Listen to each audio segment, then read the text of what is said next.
I think he's a little bit one of those players who's been hyped up because of goals and assists rather than how they actually play.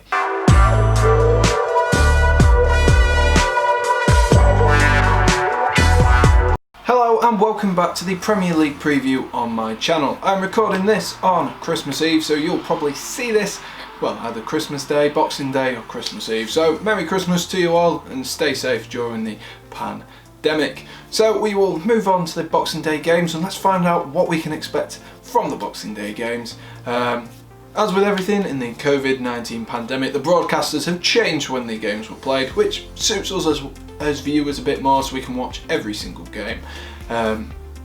So obviously we don't have the usual 3 o'clock kickoffs that we're used to seeing on a Boxing Day. But without further ado, let's jump in to the fixtures.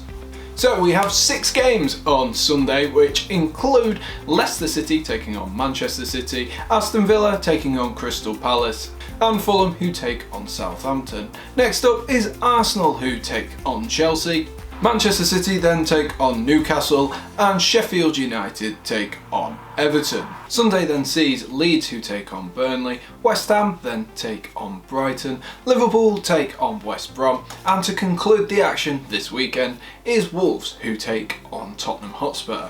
So there's a lot of big games, including that North West London derby, I guess that's what you could say, with Arsenal who take on Chelsea this weekend. So without further ado, let's see who the players to watch are this week. So what I'm going to do is I'm actually going to pick a player to watch from both Chelsea and Arsenal this weekend and talk about the tactics of Mikel Arteta and Frank Lampard, who will get the best out of their teams and who I think will win. So Arsenal come into this game off the back of probably their worst run of form in a long time, the worst I can remember anyway.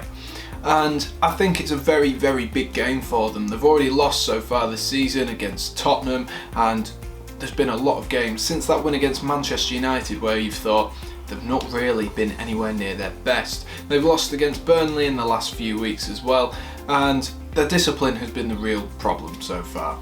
The player I have chosen for them, who I think will be a player to watch, is Willian. His return to playing against Chelsea, of course he signed for Arsenal last summer, and everyone on this channel knows my opinions on Willian, and I really don't think he's the best of players. I think he's a little bit one of those players who's been hyped up because of goals and assists rather than how they actually play. But I think it is a big weekend for him.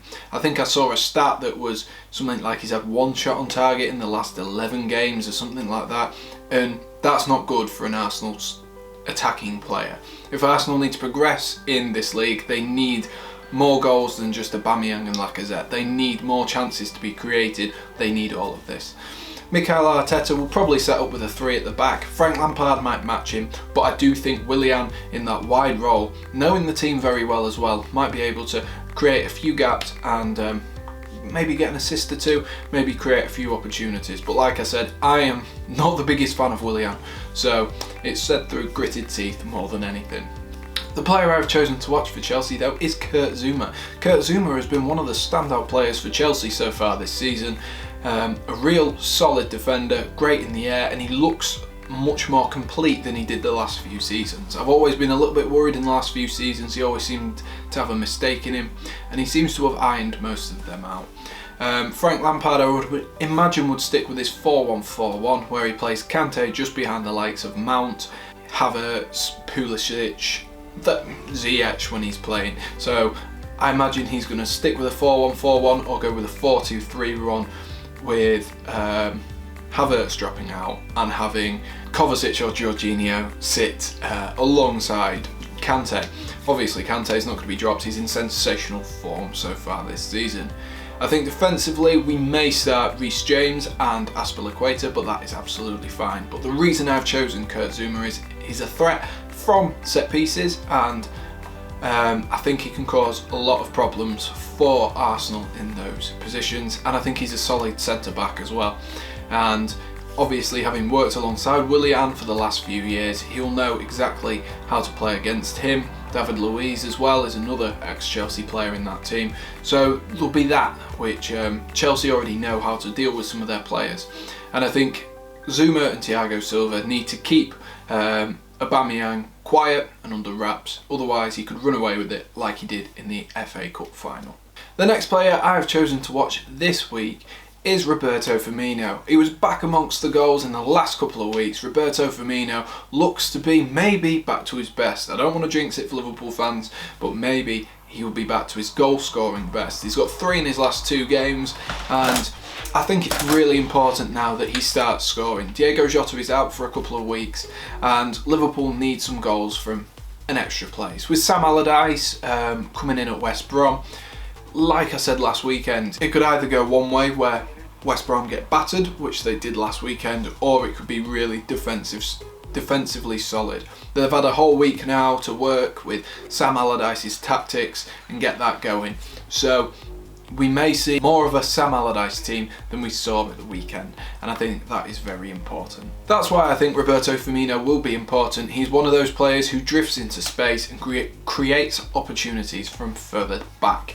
And while Salah and Mane are great goal scorers, I think to be able to transition the play against the Sam Allardyce team is really, really important, because that fluidity of movement, I've said it in weeks gone by, fluidity of movement for a football team is very important. And against a rigid defensive lineup like West Bromwich Albion's, Firmino will be a key player for Liverpool.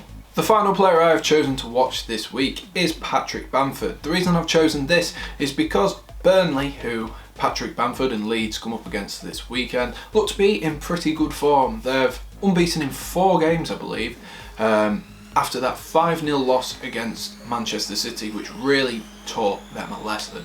Having beaten Arsenal, they've picked up a few points here and there, and they've looked much better so far.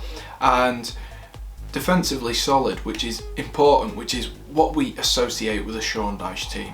Patrick Bamford therefore needs to be on his top game in order to score some goals against Burnley. He's not dropped off the goals recently, but 3 in 7 isn't a bad return for someone who you'd associate with more being a championship striker. And I think Leeds need to start converting some of these chances, which Marcelo Bielsa, which Bielsa's men create, because they do create a lot of chances, but they don't seem to be putting many to bed. And I think that's the difference between a good team and a great team, is putting away the opportunities, not just creating them. Patrick Bamford this weekend needs to be on it, and he needs to be scoring goals. Anyway, that concludes this week's Premier League preview. If you have enjoyed, be sure to like and subscribe as always. And of course, Merry Christmas. Be sure to stay safe over the Christmas period, and I will see you on Sunday night, because there is games on Monday and Tuesday, for the next Premier League preview. Thanks.